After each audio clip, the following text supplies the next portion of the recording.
Et c'est votre grande interview sur CNews et Europe 1. Bonjour Carl Olive. Bonjour Laurence Ferrari. Député sortant du camp présidentiel. Nous sommes à 4 jours du second tour, alors qu'un nombre très important de triangulaires aurait dû avoir lieu. Il y a eu plus de 210 désistements pour empêcher le Rassemblement national d'obtenir la majorité absolue de 289 députés. C'est donc le résultat d'une alliance entre Emmanuel Macron et le nouveau Front populaire. C'est le macro-mélenchonisme, Carl Olive.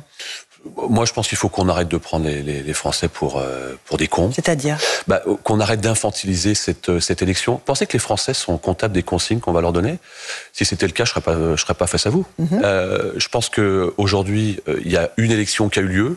Formidable participation, historique depuis 40 ans, avec un exercice démocratique qui a entraîné les Français aux urnes, ce qui n'était pas arrivé, et ça c'est juste formidable. Et la réponse à ça, à ces personnes qui se sont déplacées pour aller voter, c'est on fait des magouilles, on fait des combines, et on se débrouille pour que vous puissiez pas voter pour que vous voulez.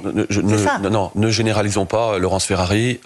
Chacun, 210 désistements, c'est pas une généralité, c'est un chiffre. Oui, enfin chacun, encore une fois, est responsable de ce qu'il fait. C'est parfois, faites ce que je dis, pas ce que je fais. Je donne juste un exemple. La France Insoumise, j'ai même eu la pression la semaine dernière, la France Insoumise, t'arrives troisième, il faut que tu te retires parce que barrage, bon, la vérité c'est que je suis pas arrivé troisième, je suis arrivé premier. Mais la France Insoumise, faites ce que je dis, pas ce que je fais. Qu'est-ce qui s'est passé hier dans les Yvelines? Il y a un candidat de la France Insoumise qui est arrivé troisième, qui s'est pas retiré. Donc voilà.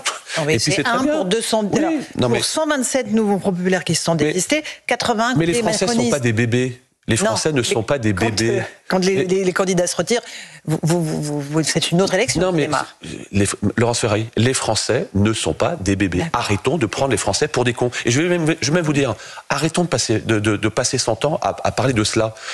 Avant le premier tour, on a passé son temps à dire « Ah tiens, t'as pas mis la photo de telle personne ou de telle personne. » D'Emmanuel Macron, en l'occurrence, oui. Oui, enfin moi je m'appelle Olive, je m'appelle pas Macron, et depuis que je suis en politique, j'ai jamais mis une photo de qui que ce soit sur mes affiches, à l'exception de celle qui était votre serviteur avec un suppléant ou une suppléante. Mais il faut être responsable. D'accord. Il faut être responsable encore une fois de cet exercice. Non mais je vous le dis parce que c'est important.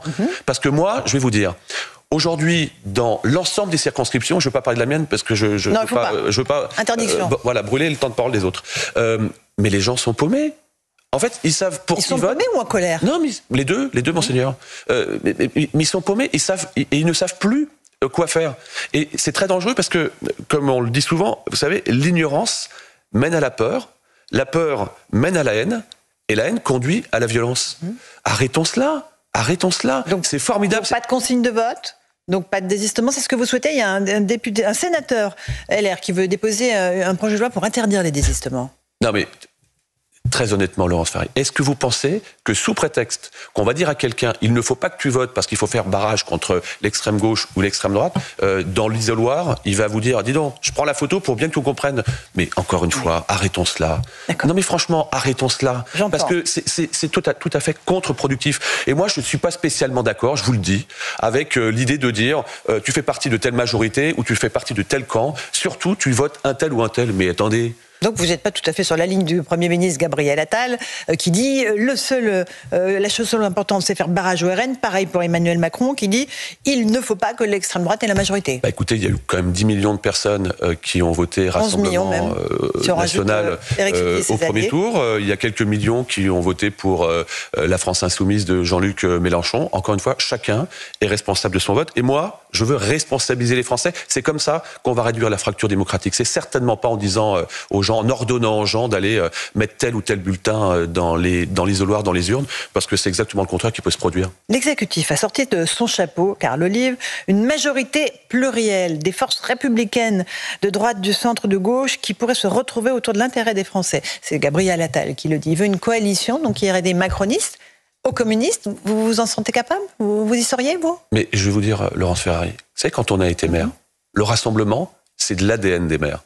Dans une équipe de conseil municipal, il y a l'ensemble... Vous êtes d'accord sur quoi, en fait, avec les écologistes, les socialistes? Est-ce que je peux terminer une phrase? Allez-y. Bon, merci. Quand vous êtes maire, on est sur le rassemblement et le rassemblement dans l'intérêt général. C'est notre ADN quand on est maire. Et ça se passe très bien dans les collectivités. Moi, j'entends ce qui est dit. Moi, j'ai tenté de faire ça à l'Assemblée nationale avec un collègue à qui j'ai proposé une loi transpartisane sur le gaspillage alimentaire. C'est pas politique, le gaspillage alimentaire. Ça a été refusé parce qu'on m'a dit on ne travaille pas avec la majorité présidentielle. Ce qui s'est passé pendant 2 ans, c'est que chacun était dans son couloir. Et c'était impossible. Le jour où on comprendra dans ce pays qu'on a le droit d'être pragmatique et qu'une idée soi-disant de gauche, par exemple le dédoublement des classes dans les quartiers en politique de la ville, c'est une très belle idée et il faut la mettre en place, mais que également toucher un policier, un pompier, c'est abîmer la France et c'est finalement fragiliser la République, plutôt de sensibilité de droite. Quand on aura compris qu'on fait un peu plus de pragmatisme, alors je pense que les Français cautionneront un tout petit peu plus les élus dans ce pays. Donc ma question c'est qu'est-ce que vous avez de commun avec les socialistes, les écologistes et les communistes? Moi, ce que j'ai de commun, c'est l'amour de la France. C'est l'amour de la France, l'amour de ses valeurs, la réciprocité entre les droits et les devoirs.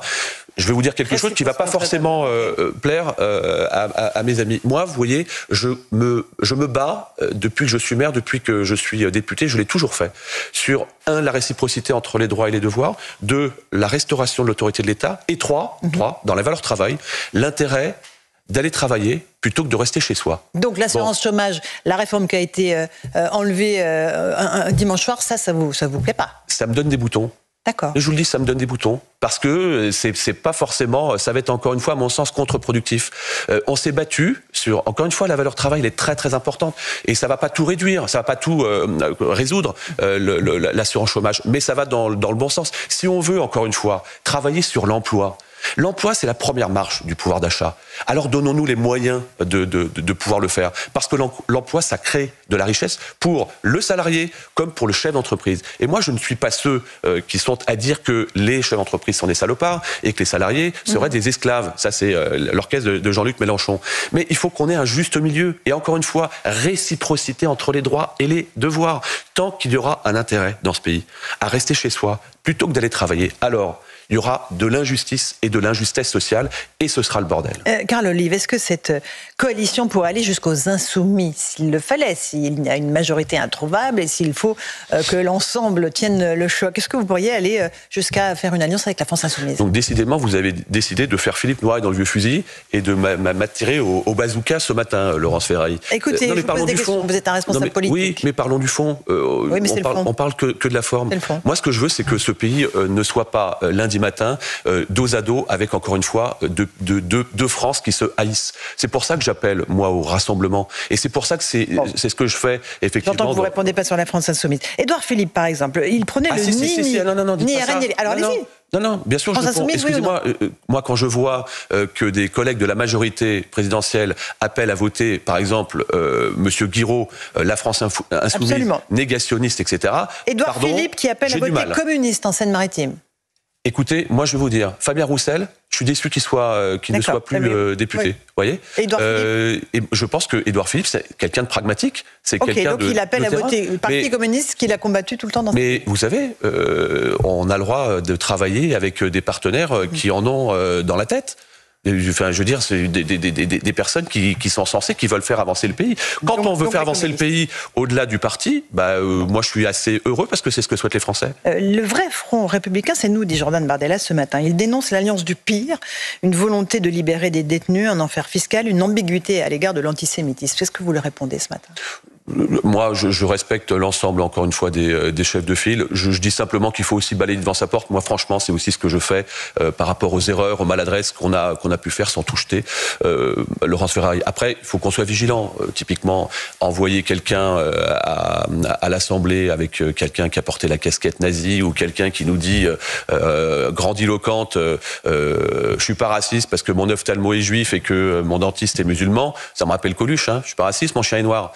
Donc il faut juste qu'on soit vigilant. Et l'autre côté, quand on envoie quelqu'un qui est fiché S ou un ancien dealer, je parle de la France insoumise, bon, là pour le coup, les représentants, les collègues chez nous n'ont jamais fait ça. Peut-être qu'on les passe un peu plus sous les fourches codines. Mais encore une fois, je balaye devant ma porte et chacun prend ses responsabilités.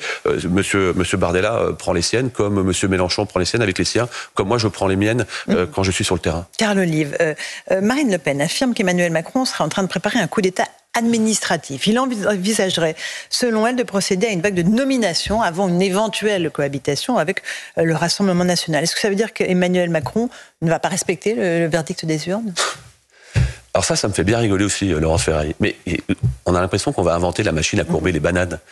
Mais ça se passe tout le temps comme ça. Mais c'est formidable. On découvre aujourd'hui on découvre aujourd'hui en fin d'exercice, de gauche comme de droite, qu'à un moment donné, effectivement, nous avons des directeurs de cabinet. Là, j'ai entendu parler ce matin sur votre antenne que le directeur de cabinet de M. Darmanin va être nommé préfet. Il n'a pas besoin, il est déjà préfet. C'est formidable. Il faut peut-être un peu creuser aussi les informations. Non mais attendez, c'est des exercices qui sont des exercices récurrents et on a l'impression qu'on va découvrir l'eau froide là. C'est de la vieille politique, quoi. Ça continue comme avant. Mais c'est pas de la vieille politique. Non, dites pas ça. M'envoyez pas sur ces coins-là parce que moi je suis. Écoutez, je vous pose des questions. Non, mais j'entends Laurence Ferrari. C'est la vieille façon de faire de la politique. Rien ne change, mais ok, très bien. Mais on a le droit de mettre des personnes qui soient compétentes. Mais c'est valable partout. C'est aussi valable chez les médias, vous savez. Donc, vous avez travaillé dans d'autres médias et vous avez été recruté à Europe 1 parce que vous êtes une journaliste compétente. Bon, c'est pas parce que vous avez une étiquette politique quelle qu'elle soit. Pas le rapport. Hier, il y a un clip de rap qui a été fait par une vingtaine de rappeurs qui s'opposent à une victoire du Rassemblement national dimanche, qui tiennent des propos insultants, des menaces de mort à l'encontre d'un certain nombre de responsables politiques, Marine Le Pen, Jordan Bardella, Marion Maréchal. Ça s'appelle No Passaran. Qu'est-ce que vous en pensez? Inadmissible. Inadmissible. Et on devrait le condamner, on devrait le signaler au procureur de la République. Ça, c'est inadmissible. Et je dirais la même chose si c'était contre la France insoumise que je combats de toutes mes forces. Mais ici, on est dans un pays démocratique, il y a des choses jusqu'où on peut ne pas aller. Comme dire à quelqu'un comme Madame Borne que c'est une rescapée. Comme dire à quelqu'un comme Monsieur Dussopt que c'est un assassin. Ça ne devrait pas. On ne devrait pas faire ça. Certainement pas en plus dans la caisse de résonance démocratique qu'est l'Assemblée nationale. Moi, je me bats pour mon pays et je veux vraiment protéger tout cela. Sinon, oui, on va aller dans le chaos et c'est pas ce que nous souhaitons. Qu'est-ce qui va se passer après le second tour, Carl Olive?